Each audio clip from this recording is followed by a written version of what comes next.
Vistula Podcast. Zapraszamy na podcast uczelni Vistula. Hello, welcome to the Vistula Podcast Film Festival Edition.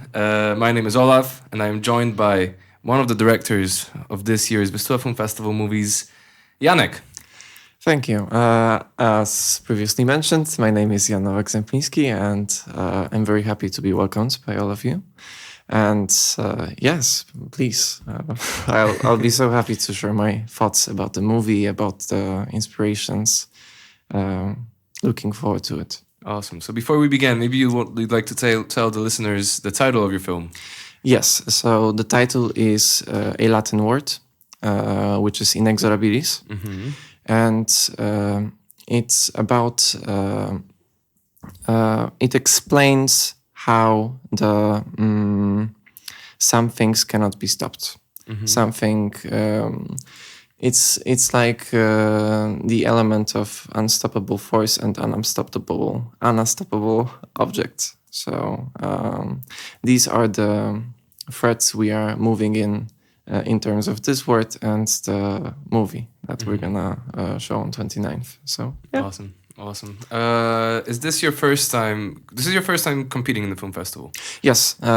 Previous year I was only helping my dear friend Omar, the president of the photo club of the Vistula, and we were just capturing the festival itself. We didn't have the time to capture something beforehand. So yeah, this is my first ever approach to this.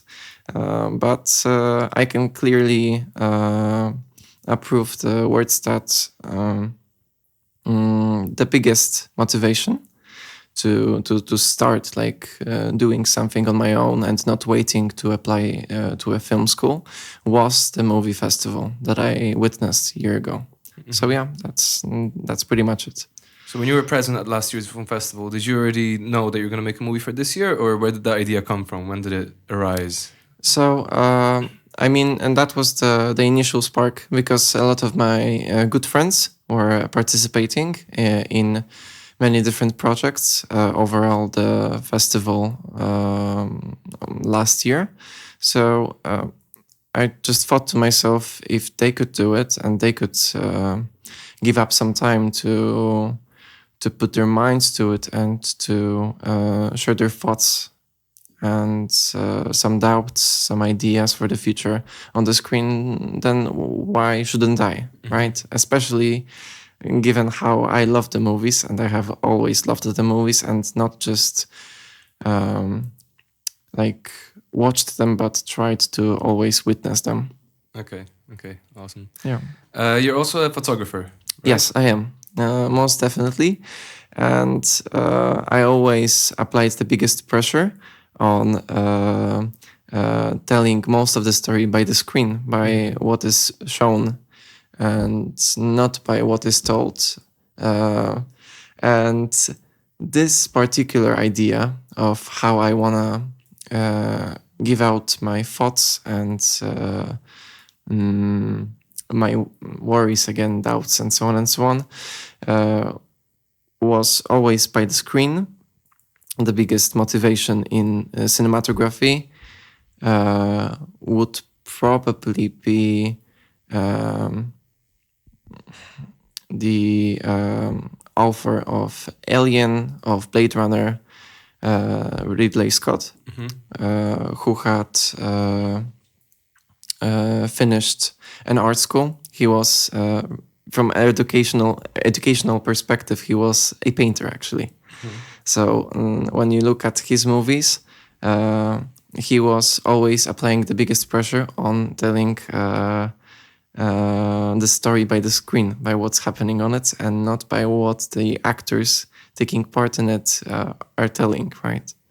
So yeah, that's where photography kicked in, and it naturally, I believe, evolved into making movies. And my first approach to do something serious, which will come to life and to light on 29th of May.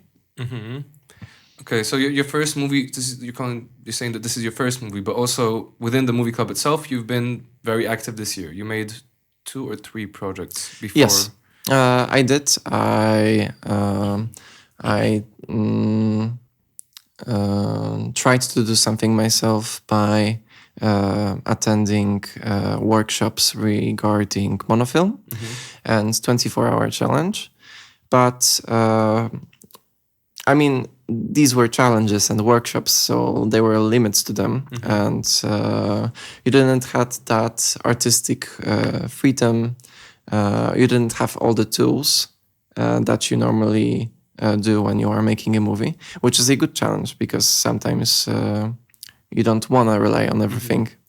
You want to be able, when those tools are being taken away from you, to still be sure that you can develop something meaningful.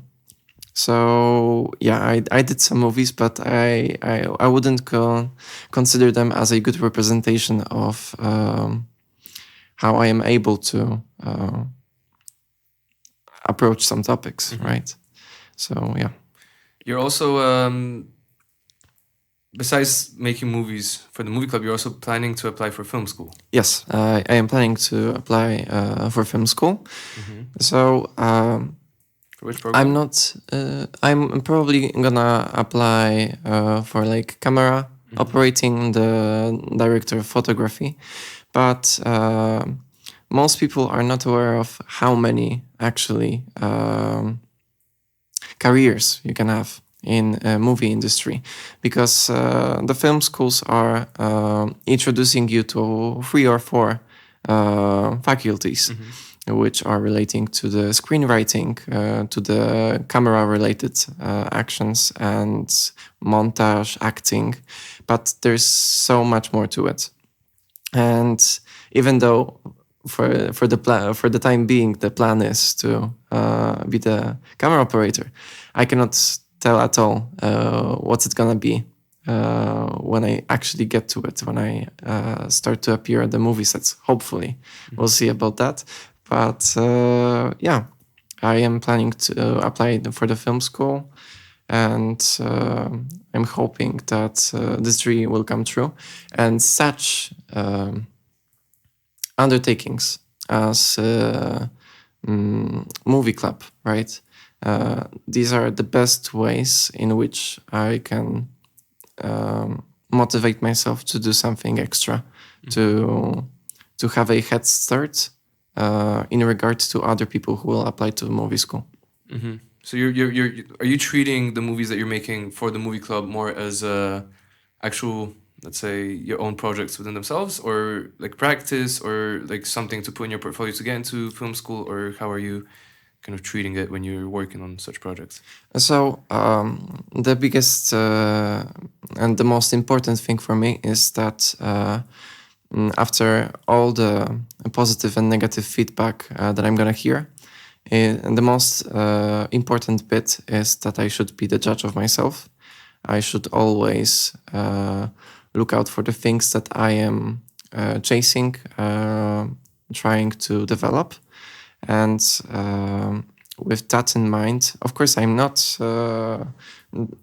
acting selfish right here by trying to do things only for myself. Of course not. But at the same time, even though that the bar, for example, is set somewhere here, I always try to put it somewhere above to add some extra things that are going to limit me. So I would get a little closer to the fraction of an idea of how it's going to look on the actual movie set. So, and yeah, I guess that's how I would picture it. Okay, so to try to like challenge yourself to raise it higher as much as you can to... Yeah, of course. Which, speaking about challenges, you also had a big challenge making this movie itself. Yes. Inexorabilis, because you were very close to backing out from making a film for the festival. I was very close, but thankfully some people dragged me out of this idea. But let's just say that I got too far away of my initial idea to rely only on myself and be my own last bastion. And I think I've applied a little too much pressure to on the other people, hoping that they would deliver.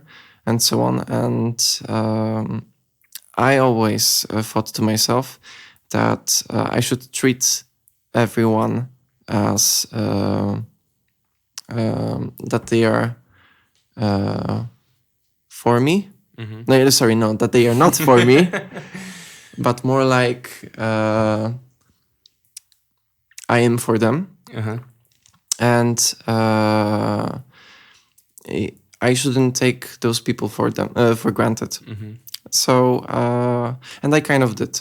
When I was trying to make the first movie. That's what made it impossible to execute in the time given. Because I still want to execute the scenario that I've prepared, but I need to give it like more resources, more time, because as I was saying previously, I want to set the bar higher, not lower. The topics that I am touching while making Inexorabilis and showing it to others are the everlasting one in my head once. But you know, it's all relating to the things that I am actually watching at this current moment, experiencing in my everyday life. And I cannot clearly draw a line between what was the idea that I came up with as we went with the deadline coming up and what was initially sitting here. But it's a mix. Okay, awesome. And speaking about the deadline coming up, thank you very much, Janek, for joining us today. Or Jan Novak-Zempliński. Thank you very much. Could you just please tell the camera when they can watch your movie and where exactly? Well, you can all experience not only mine but all 11 movies on 29th of May, starting at 2 p.m. In Aula number 4, and I would really hope to see you all there. And if you will miss out on this amazing experience, which I cannot believe, you can always join us on the stream, which will be led by my friend Omar. And if not physically, I'll see you digitally. Thank you. Awesome. Okay, thank you very much. This has been the Vistula podcast, and thank you, Janek. Thank you as well. Thank you for having me.